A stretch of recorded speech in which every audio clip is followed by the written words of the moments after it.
आज युग प्रवर्तक हिंदू समर्थक कालजयी पंडित दीनदयाल उपाध्याय, जिनको मैं व्यक्ति नहीं मानता बल्कि एक संस्था है, रालपायु में आदर्श जीवन मूल्यों को स्थापित कर हम सभी लोगों के लिए वो पारसमणि बन गए। मासिक पत्रिका राष्ट्रधन, साप्ताहिक समाचार पत्र पांचजन, दैनिक समाचार पत्र स्वदेश, शंकराचार्य जी की जीवनी, डॉक्टर के.वी. हेडगेवार की जीवनी का मराठी से हिंदी में अनुवाद, सम्राट चंद्र जगतगुरु शंकराचार्य जिसकी चर्चा की गई, अखंड भारत क्यों है, राष्ट्र जीवन की समस्याएं, राष्ट्र चिंतन और राष्ट्र जीवन की दिशा जैसे महान कृतियों से अलंकृत पंडित दीनदयाल उपाध्याय जी के जन्म पर हम सभी लोगों को ढेर सारी शुभकामनाएं। वैसे तो मैं ये कार्यक्रम सिंह साहब से निवेदन किया था कि दीनदयाल जी का कार्यक्रम किसी गांव में होना चाहिए, परंतु अभी भी हम लोगों ने चूज किया है कि हम लोग एयर कंडीशन सभागार में ही करेंगे इस कार्यक्रम को, क्योंकि मैंने आते ही आपको बोला था कि हमारे दीनदयाल शोध पीठ पे जैसे संजय भाई साहब ने कहा काफ़ी पैसे हैं, समाज के दिए हों या सरकार के दिए हों, क्योंकि सरकार का पैसा भी समाज के टैक्स पेयर से ही आता है। और मैं चाहता था, भाई साहब से भी चर्चा हुई थी, आप सभी लोगों के सामने भी मैं रखना चाहता हूँ कि अब तक दीनदयाल शोध केंद्र का कोई बहुत महत्वपूर्ण कार्य समाज के लिए प्रचलित रूप में हुआ हो ऐसा मुझे महसूस नहीं होता।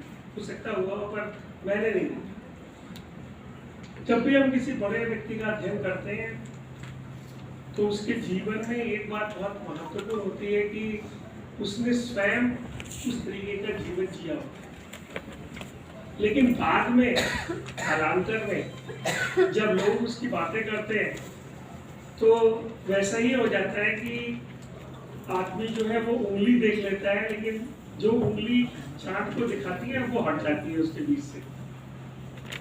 ऐसे ही बहुत समय मिला, मेरे प्रोफेसर थे, मैं राजस्थान में बीसी था, उन्होंने गांधी पर एक वो गोष्ठी करी। गांधी की गोष्ठी के बाद शाम को जैसा कि पार्टीज होती हैं, सेमिनार के बाद कॉकटेल पार्टी होती है, मैंने कहा भाई गांधी जी ने ऐसा कभी कोई विचार नहीं किया। मैंने कौतूहल पूछा, मैं भी गया। वो बोला नहीं मैं गांधीवादी नहीं हूँ, मैं गांधीलॉजिस्ट हूँ, जैसे रेडियोलॉजिस्ट होते हैं और आर्कियोलॉजिस्ट होते हैं, मतलब मैं उस तरीके का व्यक्ति हूँ, मैं गांधीयन नहीं हूँ। तो उस समय मुझे लगा कि जब भी हम बड़े व्यक्ति का कोई चिंतन करते हैं तो जो भी संगठन में आगे चलता है तो मुझे ऐसा लगता है कि उसके जो जीवन में जी हुई चीजें हैं, अगर वो हम कार्यक्रम नहीं करते और खाली गोष्ठियों तक और बाकी चीजों तक सीमित रहते हैं, पुस्तक के प्रकाशन तक, उनका भी अपना एक महत्व है, लेकिन उससे ज्यादा वो काम करने का महत्व बहुत महत्वपूर्ण है। और मैंने के सिंह साहब को निवेदन किया था इनके आते ही कि हम लोगों को कुछ गांव लेना चाहिए। आज राम जी भाई साहब भी उसी को कह रहे थे, और अगर हमें दीनदयाल जी को ठीक से पढ़ा है और उनके अंत्योदय को पढ़ा है तो इसका मतलब हम सब लोग कुछ मिलकर ऐसा काम कर सकते हैं जहाँ पे उस गांव में या उस समाज में अंत्योदय की जो पूरी बात है वो आए और समाज को ऐसा लगे कि नहीं, इन सब लोगों ने मिलकर विश्वविद्यालय की दीनदयाल शोध पीठ में मिलकर ऐसा काम कराया है। तो मुझे लगता है कि वो ज़्यादा प्रासंगिक होगा। और मैंने सिंह साहब से कहा है कि कम से कम अगली जयंती तक हम लोग जो है कुछ ऐसे कार्यक्रम समाज में खड़ा कर सकते हैं। संजय भाई साहब ने धर्मपाल जी की चर्चा की थी, उनकी पुस्तक मैंने भी पढ़ी, और उनमें से एक पुस्तक थी Indian people science and technology. वो बहुत बड़ा कंपाइलेशन था, उसमें भारत के स्टील मेकिंग को लेकर कि भारत का हर गांव कैसे स्टील बनाता था और कैसे बैलगाड़ी पे पूरा स्टील का फर्नेस आता था और 99% अच्छी स्टील बनती थी। साथ में चिकित्सा को लेकर कि कैसे वो काम समाज के ऋषि मुनियों के हाथ में था और चौमासे में वो टीकाकरण करते हुए अंतिम कॉन्फ्रेंस गंगा सागर में करते थे। और उसको लेकर अपने छात्र जीवन में मैंने जो है वो काफ़ी हम लोगों ने ऐसी प्रक्रिया बनाई, बांटा और आसपास के कई गांवों में हम लोगों ने भारतीय साइंस और टेक्नोलॉजी को खड़ा करने का कार्यक्रम की शुरुआत की। बाद में जब नाना जी ने ग्रामोदय विश्वविद्यालय खोला तो स्वाभाविक रूप से पहले कार्यक्रम में मेरे को भी जाने का मौका मिला, लेकिन कालांतर में सत्ता और उसको चेंज होते होते वो भी विश्वविद्यालय एक आम विश्वविद्यालय की तरह बन गया। उसमें ग्रामीण की बातें तो होती हैं, लेकिन वही कार्डियोलॉजिस्ट की तरह वो भी काम कर रहे हैं।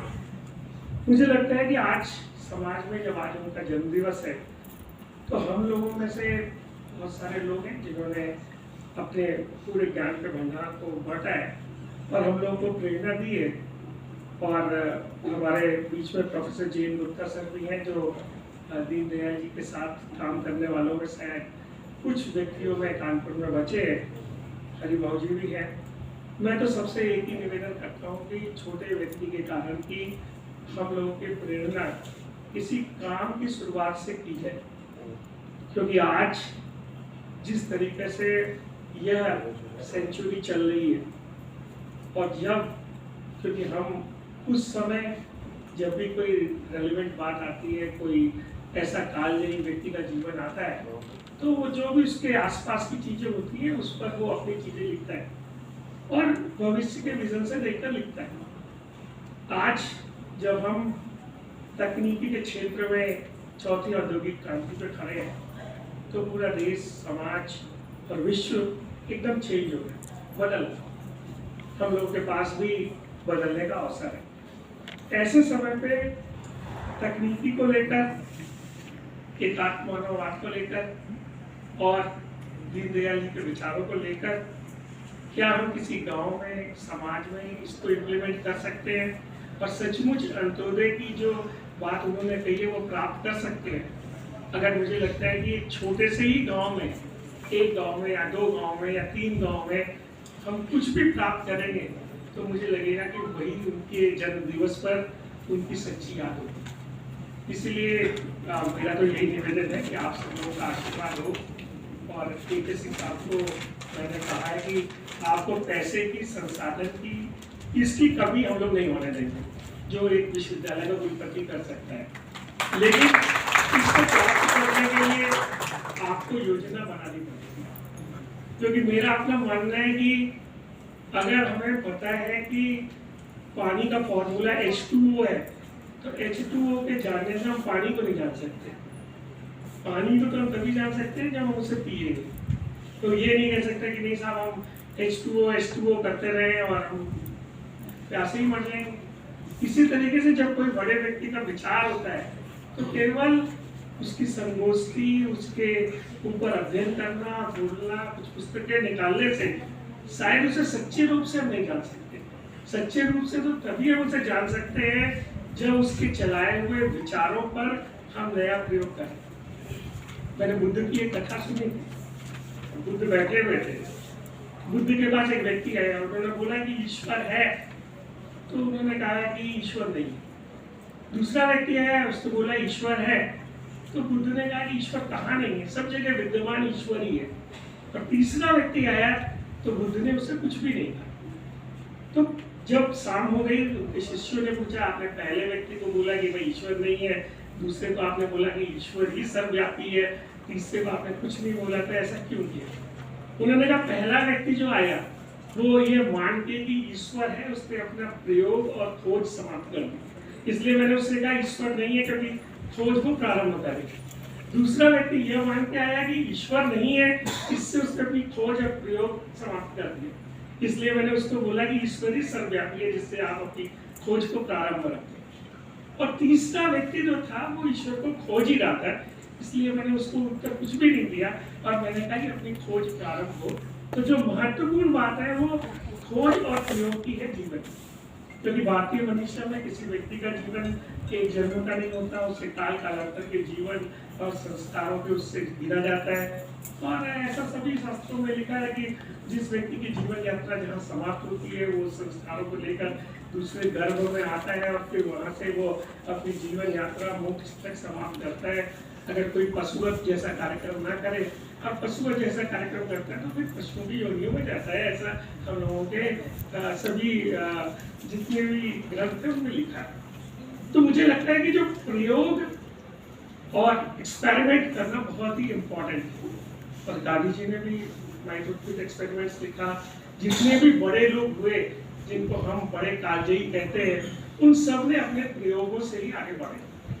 तो मुझे लगता है कि विश्वविद्यालय को भी आज इस जन्मशती पर कुछ प्रयोग करने के लिए अरुण कुमार जी की अध्यक्षता में, इनके मार्गदर्शन में कुछ जो है हम लोगों को अंदर से जो है वो प्रण करना ही चाहिए। और संजय भाई साहब ने अभी एक हम लोग के शोध के लिए भी कहा, हम लोग ने दीनदयाल जी के शोध पर जो भी व्यक्ति शोध करेगा, और आपने हम लोगों को 2 अच्छे विषय दिए, हमने उसको स्कॉलरशिप देने का निर्णय किया। हमने कहा है कि दीनदयाल जी को जो शोध करेगा उसके पर वन 10,000 रुपये प्रति माह देंगे। हमने 2 रिसर्च असिस्टेंट्स पहली बार फैकल्टी मेंबर की तरीके से, जो फैकल्टी मेंबर होंगे, पीएचडी होंगे और पोस्ट डॉक्टर की तरह शोध करेंगे, उनको भी हम लोगों ने पूरे टीचर के जो हमारे यहाँ कॉन्ट्रैक्ट टीचर की सैलरी होती है उसका भी देने का निर्णय किया है, 30 से 35,000 रुपये प्रति माह, जिससे कि वो भी जो है इसका काम करें। हम सचमुच अपने शोध केंद्र को आगे बढ़ाना चाहते हैं, और शोध केंद्र कोई एक व्यक्ति, एक कुलपति, एक कुल सचिव या एक डायरेक्टर से नहीं बढ़ता है। और जब भी कोई चीज समाज की बड़ी है तो वो समाज के विचारों से बड़ी। मुझे लगता है कि आप सभी लोगों के मन में, चूंकि आप सभी लोग दीनदयाल जी के जयंती पर आए हैं, प्रेरणा ली है, तो मुझे लगता है आप सभी के पास विचार है। और आजकल तो लोग क्राउड फंडिंग की बात करते हैं, क्राउड इनोवेशंस की बात करते हैं, क्राउड थॉट्स की बात करते हैं, और जिस विराट के समग्रता की बात संजय भाई साहब ने कही, उस विराट की समग्रता और विराट के विचार से ही कोई भी संस्था आगे बढ़ सकती है, ऐसा मेरा भी मानना है। तो आपके ही मनों में वो विराट है।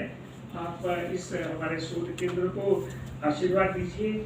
इसको आगे चलाने के लिए ये किसी एक व्यक्ति की संस्था नहीं है, ये किसी एक व्यक्ति की पीठ नहीं है, ये किसी निदेशक और कुलपति की पीठ नहीं है, ये आप सबकी समाज की पीठ है।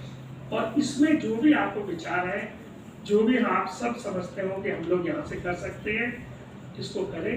इसी आप सभी लोगों के आशीर्वाद मांगते हुए मैं पुनः आप सब लोगों को बधाई देता हूँ। लेकिन अगले उसमें हम लोग ये कार्यक्रम जरूर किसी गांव में करेंगे, जहाँ पे हम अंत्योदय से ऐसा मेरी सोच है, और ईश्वर हम सब लोग का मार्गदर्शन करें उस विराट से, ऐसा आशीर्वाद मांगते हुए मैं अपनी वाणी को बहुत बहुत